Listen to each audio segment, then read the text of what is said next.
Hey, what is up guys? So I got a replay of Aromages. It's a new archetype that revolves around you having more life points than your opponent and also healing up.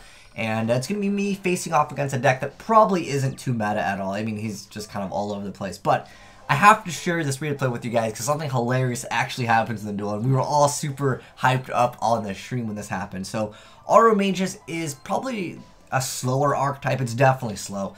I don't think it can do anything against the meta as of right now from the cards that we have. But in the future, if they get some more support, it looks like an okay archetype.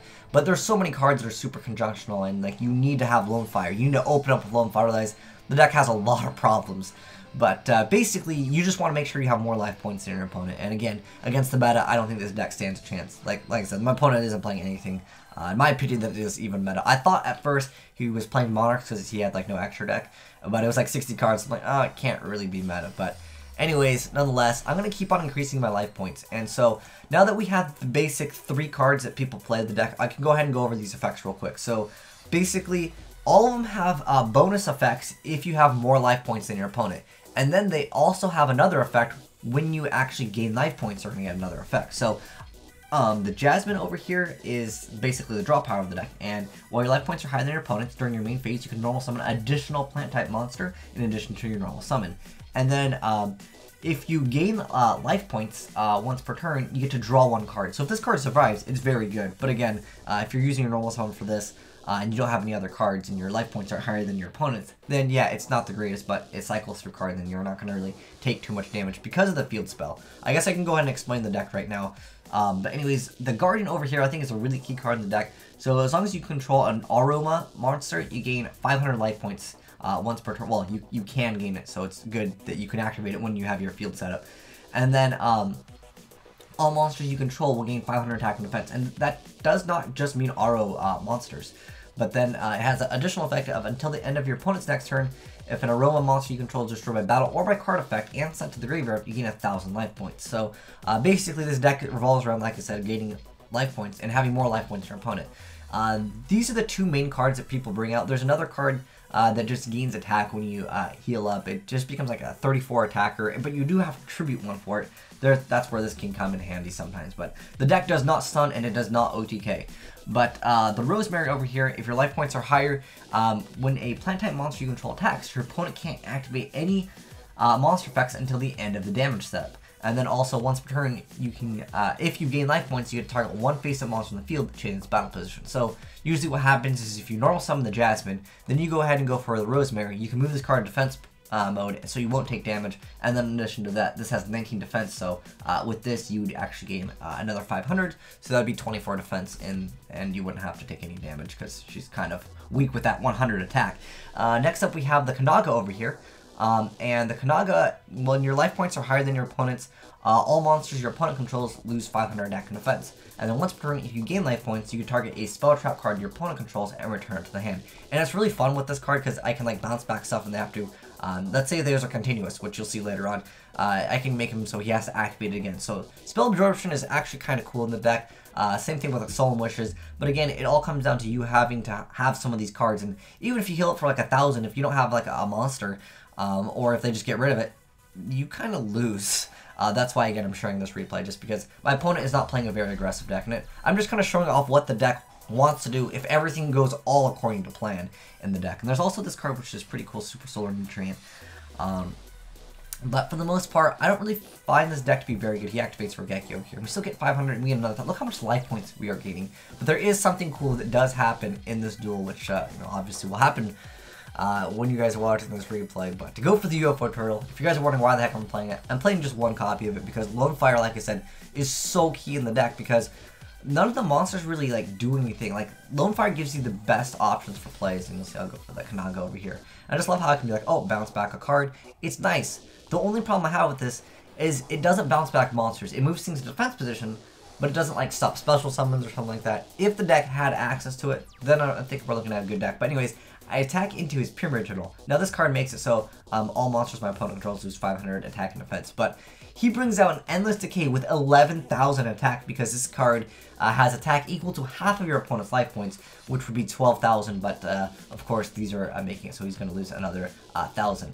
But that was absolutely crazy. Everyone was going so crazy on the stream when this happened. when the guy actually summoned the Snipe Hunter, because we're like, oh man, he's gonna wreck us with Snipe Hunter. But he lands a 6 and then he lands a 5, so he's able to pop the Mirror Force, and then he has to pop that twice. But it's not like I would have lost. Obviously, I had 25,000 life points. This would be at 12,000 at its like strongest point. Of course, raining another 1,000, and we're going moving back to my turn, so I get another 1,000 because Solemn Wish is so good. It's kind of cool to see some of these older cards seeing some play, but nonetheless, I get this card over here, and that really helps out because this card actually has 0 defense, so I'm able to move that to defense mode because I actually gained life points. So this card is probably the best card in the deck, but I still feel like it needs something to bounce back, or it needs better monster destruction, because the deck doesn't do anything. It doesn't stun and it doesn't OTK, and I feel like decks really need to either do one or the other, or gain a lot of free advantage. And the deck can get advantage. You have to have that Jasmine, but you also have to have other cards that heal up, and you know, if things just go wrong, the deck doesn't function very well at all. If like it doesn't stand alone. Like it reminds me of like things like Six Samurai, where like you need another one, and if you like your first summon gets negated, you don't really have very many options in this deck. Obviously, if you have things like Miracle Fertilizer, you have other plays, but of course your plays have to happen first. So I feel like because this deck does rely on having cards that you have to heal up. You know, the field spell also is, I'd say the field spell is definitely the best because it's just an easy once per turn, you just get a whole bunch of life points. Solemn Wishes is actually kind of a bad card, but someone mentioned when we were making the deck that it would work with Max C. So every time I draw cards with Max C, I'm playing 3 Max C in here because, again, you really need that Lone Fire in this deck.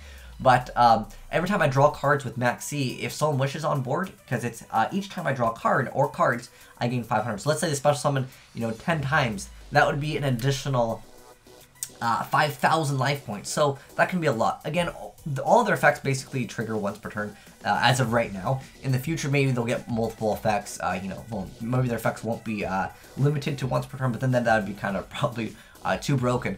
But there's not very many cards in the archetype, and a lot of you guys did want to see how the deck performs, and so this is an excellent example of how the deck can perform.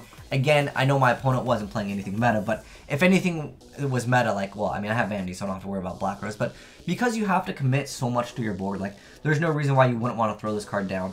I mean, if you're throwing this card down and then, like, MST, and you don't have any other cards, then you're not going to get any of your effects, so you have to, like, commit too much to the field, and I feel like this archetype can't really take off unless the new support makes it stun or OTK. I just don't feel it to be a viable deck. But if you guys think I'm totally wrong, hey, definitely let me know why, other things can be better in this deck. We could figure out how to make this deck a little bit better. But again, not all the support is out, but you guys did want to see it. So this is kind of how it functions as of right now. I mean, we healed up for so many life points. We probably would have had 30k life points this game. If I just kept on making the game progress longer. But I think Spell Absorption is a pretty good card, just because it's each time, and like Solemn Wishes, that's like basically every time you're drawing. I mean, obviously with things like Maxi, or if your opponent activates like Upstart, you're also healing life points. So the deck has a little bit of utility. I like the idea of the archetype, but I feel like it's a win harder archetype, because if your life points are higher than your opponent's, you should be... Well, life points don't necessarily always matter in the game of Yu-Gi-Oh! But I think it'd be cooler if the deck was, if you have lower life points than your opponent. Like, it would give you that sense of, you gotta go fast, you gotta beat your opponent. Like, instead I wish it was lower life points, and you take, like, 50 points of damage from Aroma Garden per turn. And, like, when you take damage from card effects, you'd be able to get effects. I think that would be cooler, so it makes it so, oh, I'm at lower life points, I'm gonna do something crazy. But then maybe people would abuse Hope for Escape or something like that. But nonetheless, that's kind of how the archetype works as of now. Again, if you guys have any suggestions to make this deck better, again, it's basically a healing archetype. Some of you guys, when we were streaming, you guys were like, Don Keto. The problem with some of these cards that you guys were mentioning is they're only able to be activated like once, whereas things like Solemn Wishes, it's basically every time it goes back to my turn, or every time I'm drawing a card whether my opponent activates like one day apiece, or they act, well, or I max C and I'm drawing cards, I would be healing up. So I want cards that have better utility, but again, the monsters in the deck, which you basically saw. There's one that you do tribute, it's level 5, and the Jasmine does give you that additional normal summon, and it's 2400 attack, and then it increases its attack by 1000. So basically you would have like a big beater, it would be 29 attack if you happen to have the field spell, and then of course if you have the other cards, this does make your opponent's monsters lose 500 attack and defense. So basically you have like big beaters, and then A lot of the cards are very conjunctional, like I mentioned before, and I just don't see this archetype going anywhere. But enough complaining about the deck. There's only a few cards right now. Maybe it'll be really, really meta in the future when we get some of the new support, or like something to stun, or something to just like bring out extra cards. That's why I was playing like, you saw me play like Oasis of Dragon, because there's just not enough cards in the archetype to really make a deck out of it that is going to be able to compete with meta. But nonetheless, that was pretty cool to see that Endless Decay with 11,000 attack. But anyways, thanks for watching, guys. There's Aroma Mages for you. We'll play them again in the future once we get some more support. Azneyes signing out.